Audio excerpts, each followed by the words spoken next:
Assalamualaikum warahmatullahi. Bismillah walhamdulillah. Wassalatu wassalamu ala rasulillah wa ala alihi wa ashabihi wa man nasarahu wa wala. Muslimin muslimat yang dirahmati Allah, berpagi-pagilah anda. Artinya kita dikenaki supaya bangun pagi-pagi, bangun di awal subuh, bersihkan diri, salat menghadap Allah Subhanahu wa taala. Lepas itu jangan tidur, karena bersedia untuk didatangi malaikat-malaikat rahmah yang akan menulis untuk kita rezeki kita untuk hari itu. Mudah-mudahan insyaAllah kita merupakan orang yang berhak menerima nikmat atau rezeki daripada Allah Subhanahu wa taala, kerana Allah akan menugaskan para malaikat supaya merayak di waktu pagi untuk memilih siapakah yang berhak untuk mendapat rezeki Allah Subhanahu wa taala. Mudah-mudahan kita merupakan orang yang akan menerima rezeki daripada Allah Subhanahu wa taala. Muslimin muslimat, untuk hari ini kita akan bicarakan satu tajuk, yaitu tahun baru. Sama-sama kita ikuti.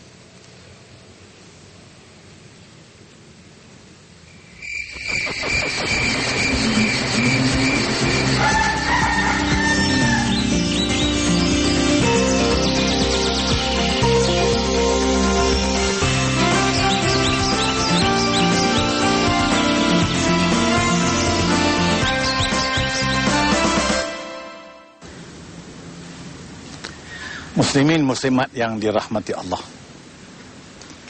sama ada kita sedar atau tidak sedar, masa tetap berlalu.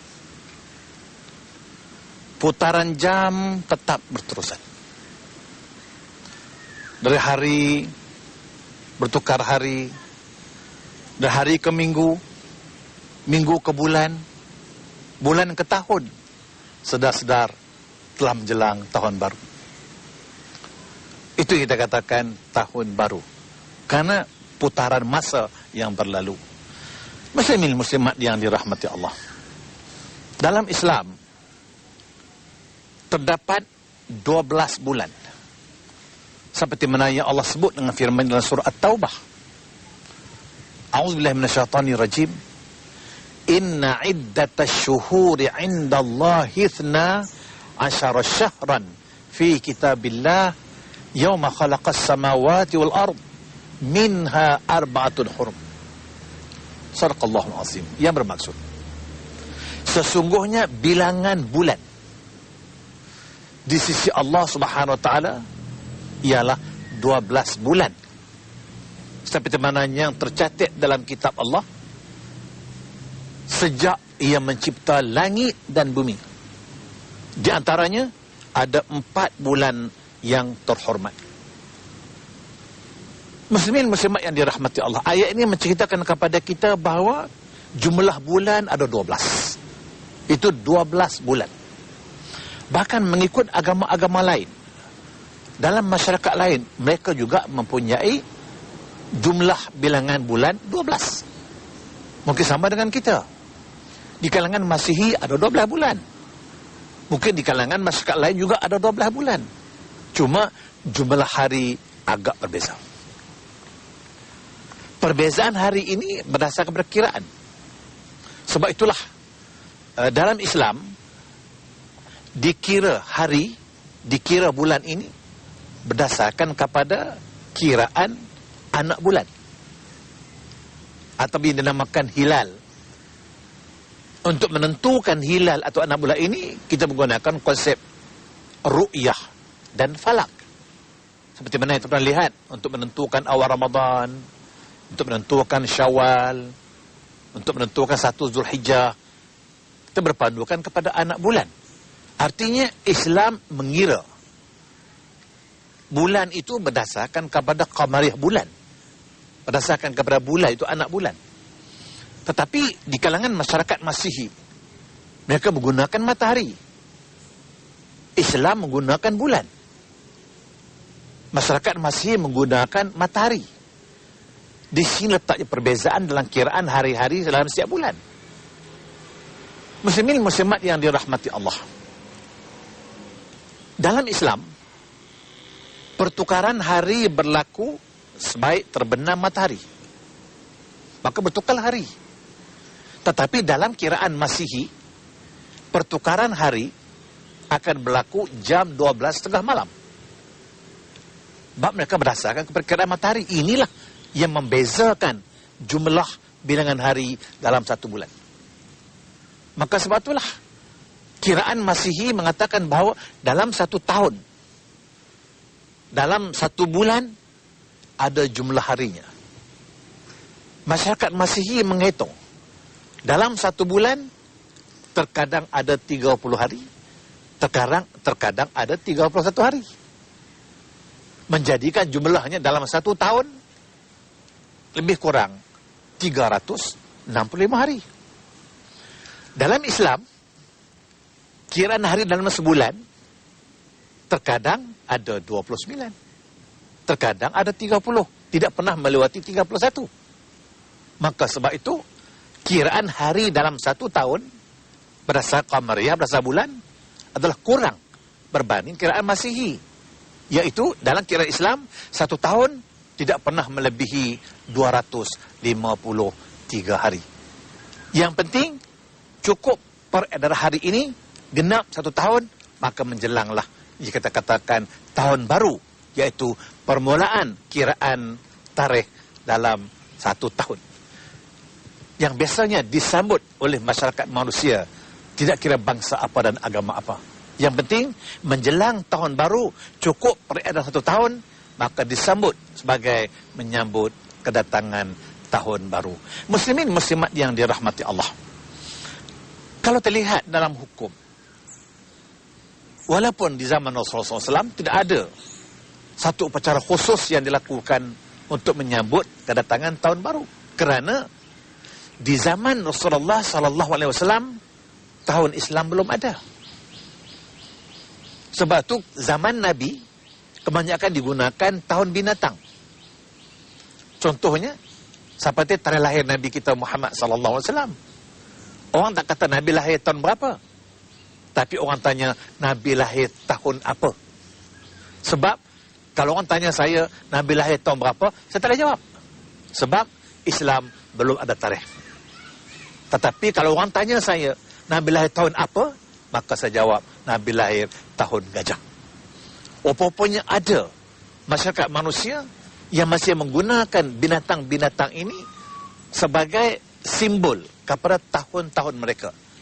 Yang penting ialah tarikh Islam, tahun Islam bermula pada zaman Khalifah Umar Ibn Al-Khattab. Maka pada tahun itu bermulalah kiraan tahun Islam. Walaupun dia ambil kira sejak zaman Rasulullah SAW, iaitu bermulanya hijrah Nabi kita Muhammad SAW daripada kota Mekah ke kota Madinah. Maka di zaman Umar barulah menetapkan bahawa hijrah itu, tahun berlaku hijrah itu merupakan permulaan tahun dalam Islam.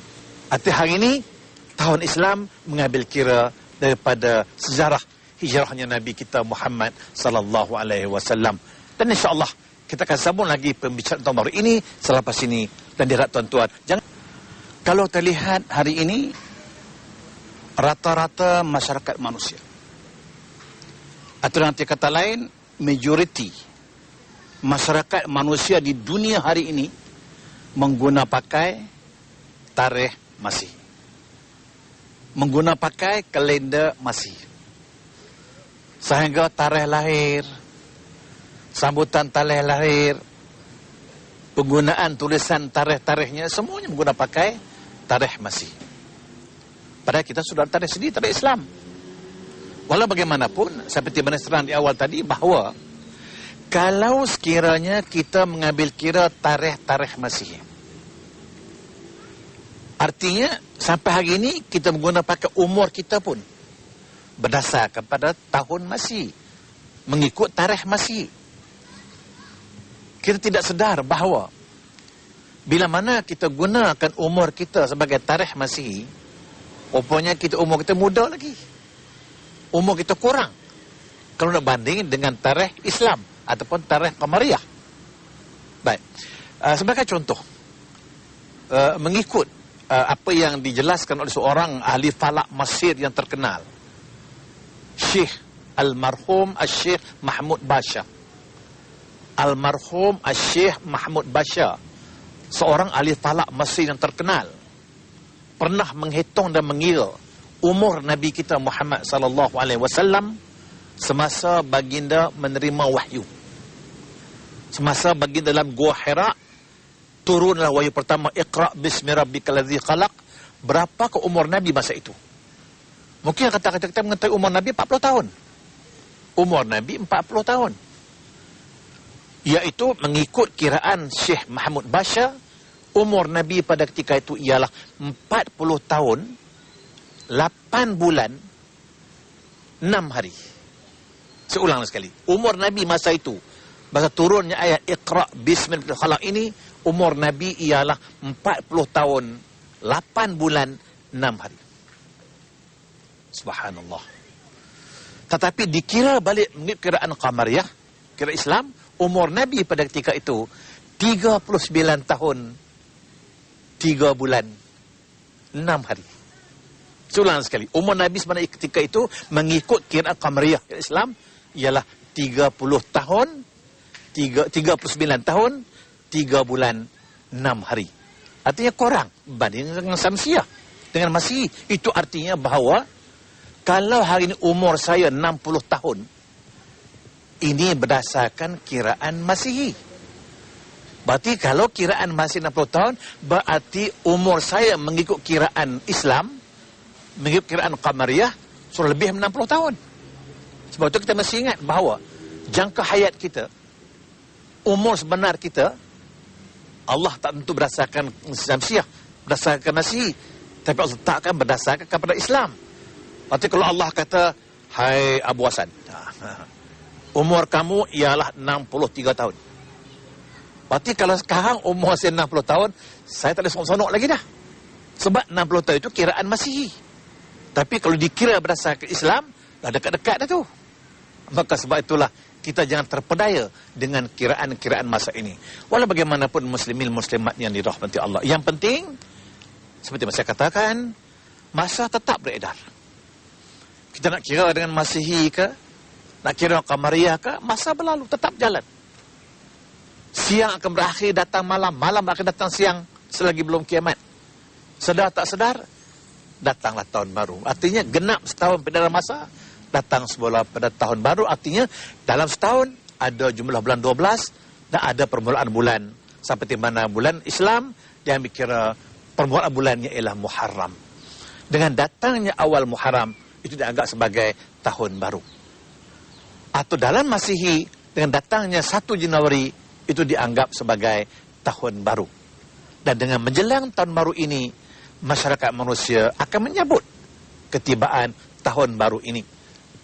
Masing-masing dengan cara berbeza. Cuma, apa yang kita dapati hari ini, rata-rata masyarakat manusia, hampir ke seluruh masyarakat manusia, akan turut sama menyambut ketibaan tahun baru Masihi. Seperti yang saya katakan tadi bahawa perubahan hari mengikut kiraan tahun Masihi, ia akan berlaku pada jam 12 tengah malam. Berbanding dengan Islam, perubahan hari berlaku apabila jatuh matahari. Maka sebab itulah, berdasar kiraan Masihi, mereka akan sambut kedatangan tahun baru dengan menunggu detik 12 tengah malam. Tetapi Islam menyambut kedatangan tahun baru, iaitu menjelang waktu maghrib. Disambut di masjid, di solat dan semuanya. Cuma malangnya kita pada hari ini, malangnya, bila mana menjelang tahun baru Masihi, nak sambut kedatangan tahun baru Masihi, hampir seluruh masyarakat, tak kira yang Islam bukan Islam, turut sama.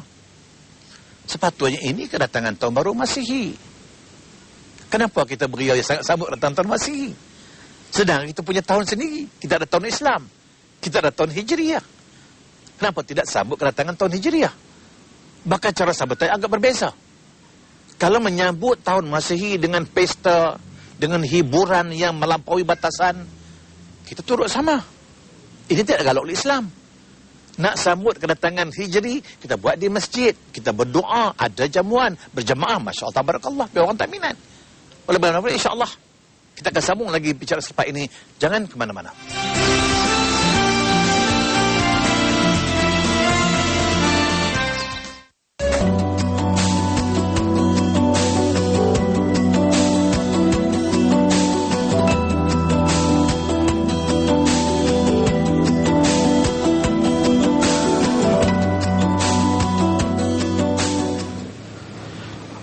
Muslimin muslimat yang dirahmati Allah. Seperti mana yang kita lihat pada hari ini, setiap menjelangnya tahun baru, khususnya tahun baru Masihi, maka disambut dengan begitu meriah. Disambut dengan seolah-olah berpesta. Dengan tarian, nyanyian, hiburan. Cuma yang sedihnya, yang turut sama menyambutnya ialah masyarakat Melayu beragama Islam. Yang sepatutnya kita perlu fikir dan perenung bersama. Karena ini menyambut tahun baru Masihi, tahun baru Kristian. Persoalan kita hari ini, apakah ini dituntut? Bagi saya, walaupun tidak ada nas yang menyuruh kita supaya menyambut kedatangan tahun baru, tetapi tidak menjadi kesalahan. Setelah mana kita mempunyai tarikh Islam, tahun Islam, dan kita menyambut kedatangan tahun baru Islam secara Islam. Oleh kerana peredaran hari pertukaran Islam berlaku pada waktu maghrib, maka kita sambut di masjid. Kesambut dengan berjemaah masjid, di berjemaah beramai-ramai, dengan doa awal tahun, doa akhir tahun. Maka ini digalakkan untuk kebaikan kita. Lebih-lebih lagi bila mana ulama-ulama berpendapat mengatakan bahawa apabila kita menganjurkan upacara sambutan tahun baru Hijriah, tahun baru Islam, kita adakan dengan upacara-upacara Islami, seperti ceramah, seperti baca Yasin, doa selamat. Ini tidak menjadi kesalahan, kerana di sebalik sambutan ini ada dua tujuan. Yang pertama, nak menjedarkan kita tentang peredaran masa yang berlalu. Tanpa kita sedari, peredaran masa berlalu selama 1 tahun. Sekarang menjelang tahun baru. Maka kita sambut dengan tujuan untuk menjedarkan kita kepada masa yang beredar ini. Dan bila mana kita sedar tentang peredaran masa, ingat, ini berarti umur kita semakin bertambah. Dan bila mana umur semakin bertambah, berarti sisa umur masih berkurang. Baki usia terkurang. Berarti saat maut semakin hampir. Maka ini yang sepatutnya disedari oleh golongan warga-warga di usia 70-an dan 60-an. Sebab usia kita sudah berada di akhirnya, di ambang akhirnya. Satu. Dan yang kedua, dengan mengadakan sambutan tahun baru Islam ini, nak menyedarkan masyarakat Islam, khusus generasi remaja, bahawa kita punya tahun seni, kita punya tarikh seni. Arti nak mengajak mereka balik kepada Islam dengan mengguna pakai, mengambil kira tarikh Islam. Timbalangnya hari ini, masyarakat Melayu Islam, generasi mudanya, sudah tak ingat lagi tahun Islam, tak ingat lagi bulan-bulan Islam, tak ingat lagi tarikh-tarikh Islam. Jauh sekali untuk menyebut apakah bulan-bulan Islam ataupun tarikh-tarikh Islam. Maka sebab itulah kita adakan sambutan tahun baru Islam ini untuk mengingatkan kita tentang tarikh Islam. Walau bagaimanapun muslimin muslimat yang dirahmati Allah, tak kira sama ada menjelang tahun baru Islam, menjelang tahun baru Masihi, apa yang dapat hari ini ialah soal azam. Ramai masyarakat manusia berazam. Setiap menjelang tahun baru, semua berazam. Tetapi walhasil balik hasil, azam tinggal azam. Apa pun tak ada. Yang berazam itu ini, langsung tak ada. Walhasil balik hasil. Maka kalau ini caranya, tidak ada faedah kita menyambut kedatangan tahun baru sama ada Masihi maupun Islam. Yang penting ialah masa tetap berlalu. Bila masa semakin bertambah, umur semakin bertambah, sisa usia makin kurang. Bila usia makin kurang, berarti makin hampir kita kepada saat yang dinamakan ajal dan maut. Maka sebab itulah, dengan menyambut kedatangan tahun baru Islam ini, paling-paling tidak menyedarkan kita tentang saat kematian kita. Waktu sekurang-kurangnya untuk kita bersedia menyambut saat kematian kita. Mudah-mudahan Allah rahmati kita, Allah berkati kita. Mari sama-sama kita akhiri dengan sedikit doa insya-Allah. Auzubillahi minasyaitonirrajim. Bismillahirrahmanirrahim. Alhamdulillahil alamin. Wassalatu wassalamu ala sayyidil mursalin wa ala alihi wa sahbihi ajma'in. Ya Allah, ya Tuhan kami, kami pohon kepadamu keimanan ketakwaan untuk ibadat menyembahmu ya Tuhan. Ya Allah, ya Tuhan kami, lanjutkanlah usia kami dengan penuh iman dan takwa. Ya Allah, ya Tuhan kami, jadi kami insan yang sebaik-baik. Apabila dilanjutkan usia, semakin baik amalan kami. Mudah-mudahan kami akan bermanfaatkan usia kami yang masih baki ini. Rabbana alaika tawakkalna wa ilaika anabna wa ilaikal masir. Ni'mal maula wa ni'man nasir. Nasrun minallah fatuhan qarib wa bashiril mu'minin. Rabbana atina fid dunya hasanah wa fil akhirati hasanah wa qina adzabannar. Wa sallallahu ala sayyidina Muhammadin wa ala alihi wasallam. Walhamdulillahirabbil alamin. Taqabbal ya karim. Sekian. Aqul qawli hadza wa astaghfirullah azim li wa lakum. Assalamualaikum warahmatullahi wabarakatuh.